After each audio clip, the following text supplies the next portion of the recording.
This is In the Classroom, an educational podcast making teaching and learning more transparent. My name is Benjamin Stewart, and I wanted to share a couple of thoughts around a recent scope made by Eric Sheninger called It's Time to Reconsider Giving Kids Zeros. He posted this yesterday, December 21st, 2019. Today's December 22nd. And I wanted to bring up some of the key points that he talked about, all of which I tend to agree with, but I also wanted to link some of these points to certain assumptions that I think educators or instructors need to consider when looking and diving deep into each one of these points as it relates to their own teaching context, teaching and learning context. So before I go over some of the points that Eric brought up, wanted to first introduce some of the assumptions that I think are relevant. Certainly these aren't all of the assumptions, but I think that these are certainly some assumptions that came to mind as I was listening to the scope. The first assumption, zeros are a form of summative assessment. So the premise here is that we need to reconsider giving kids zeros to see about maybe perhaps when we give them, why we give them, what's the point of giving a zero, right? And if we consider zeros as the only formative assessment, certainly that is one assumption. One assumption, it takes into consideration the way in which we provide summative assessment or a way to evaluate or measure learning, and whether or not we take any of those examples of summative assessment that is part of our teaching and learning context and turn that into maybe a dynamic assessment where formative assessment also becomes part of the learning process. So the simplest example would be looking at maybe a quiz where a student gets a particular grade, whatever that grade happens to be, whether it's a zero or something else, but that there are certain improvements that need to be made by the learner.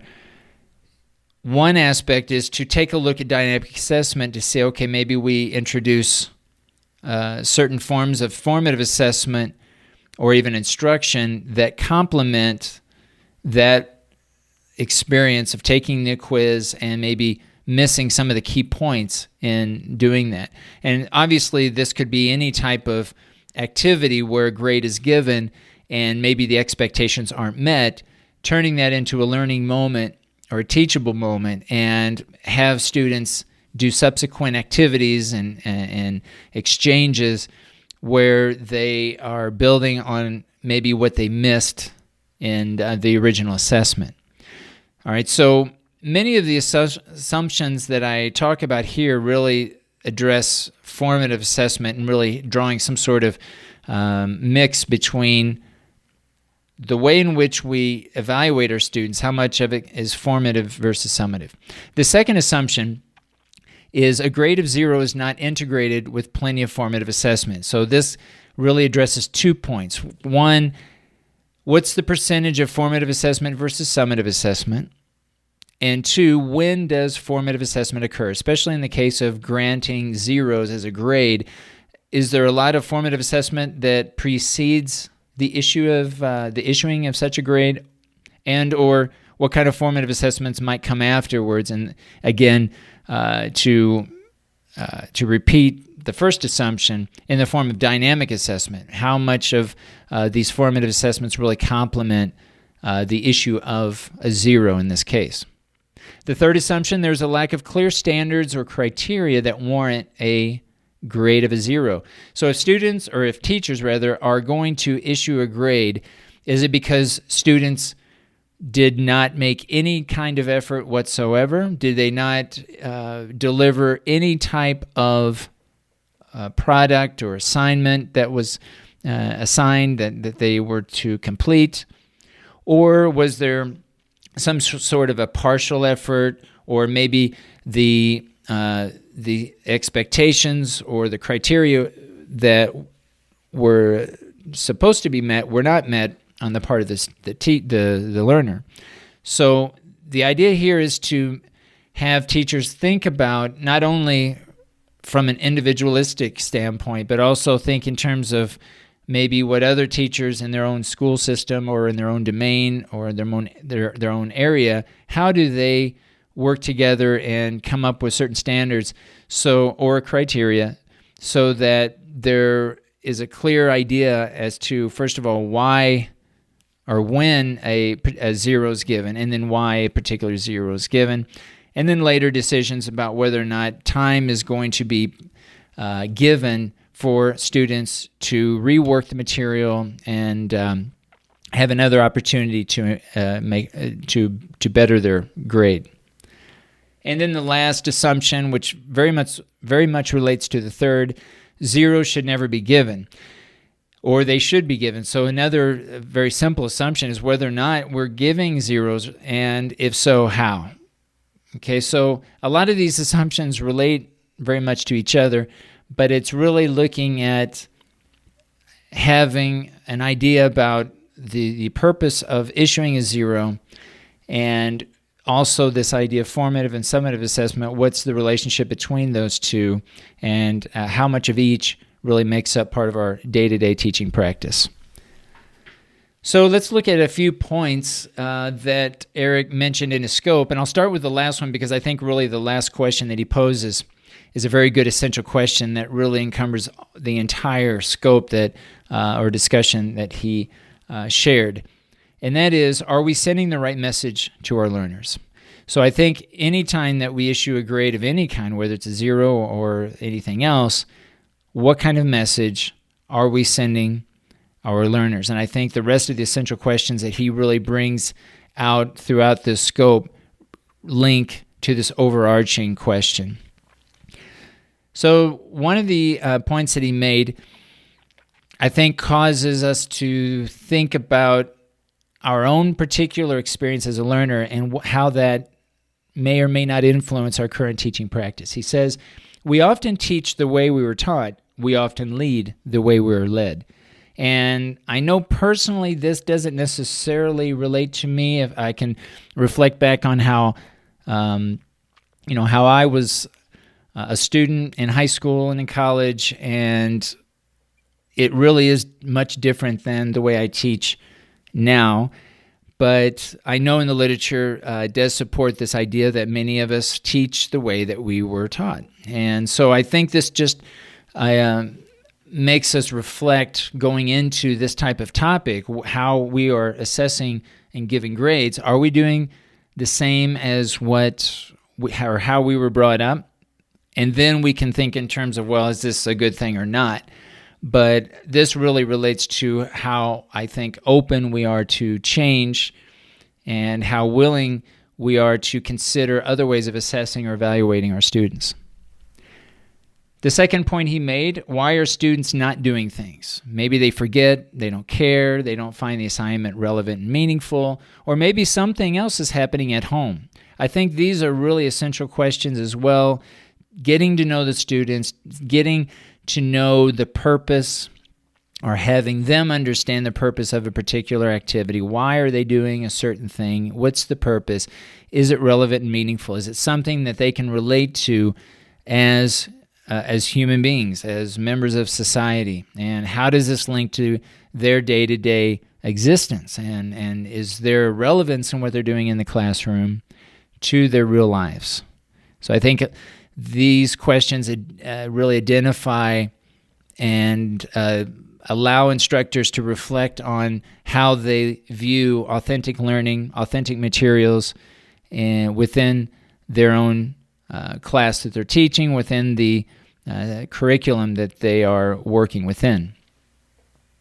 The next point, does a zero reflect what a student has learned?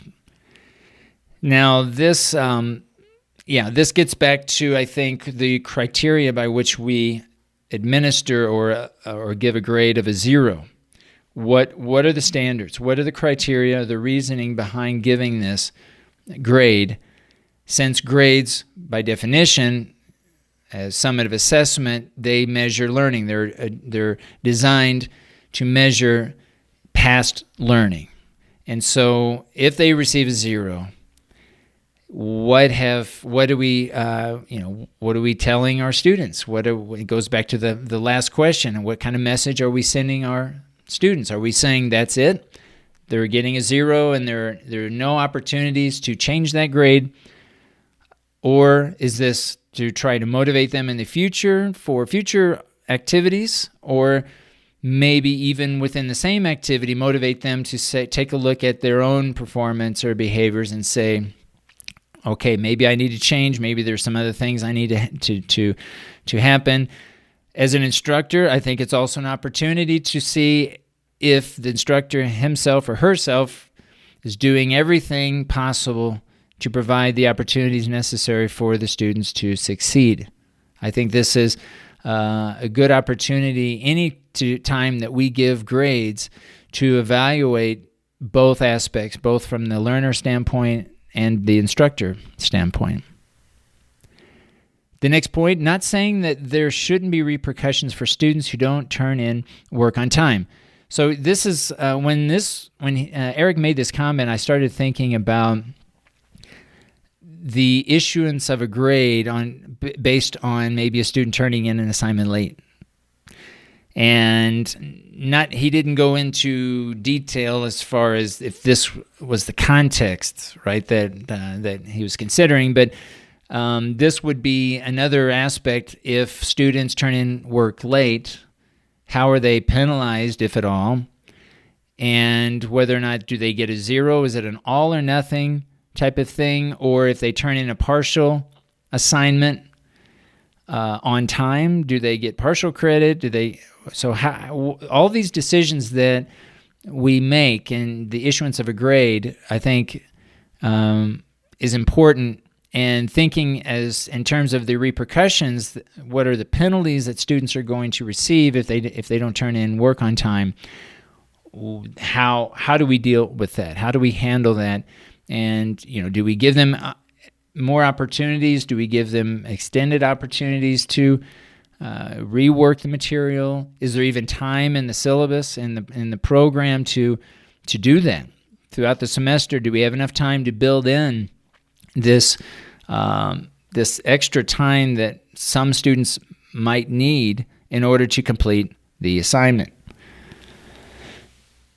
So these were some of the main points that Eric talked about. Again, I think these are really good driving questions, and I think it allows us to think about not only how we issue grades if we do, but also how we issue grades overall. And I think the key takeaway for me, the key assumptions, is really looking at our own practices, our own behaviors, and how we are assessing our students in terms of formative assessment versus summative assessment. How much of it is formative? How much of it is summative?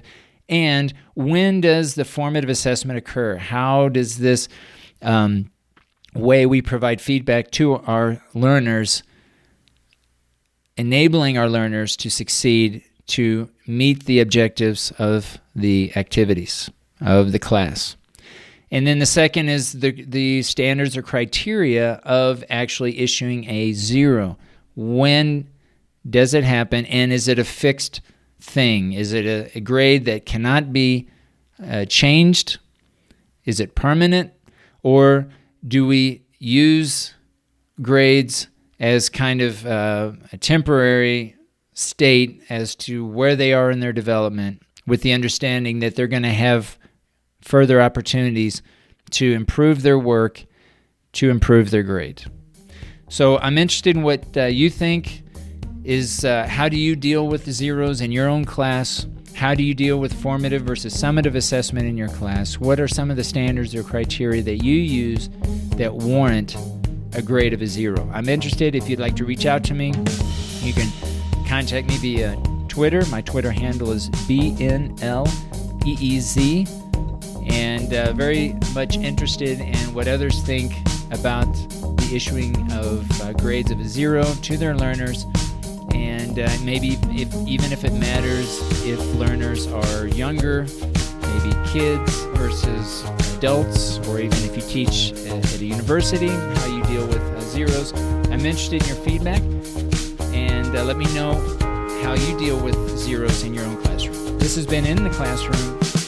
making teaching and learning more transparent. My name is Benjamin Stewart. Thank you very much for listening.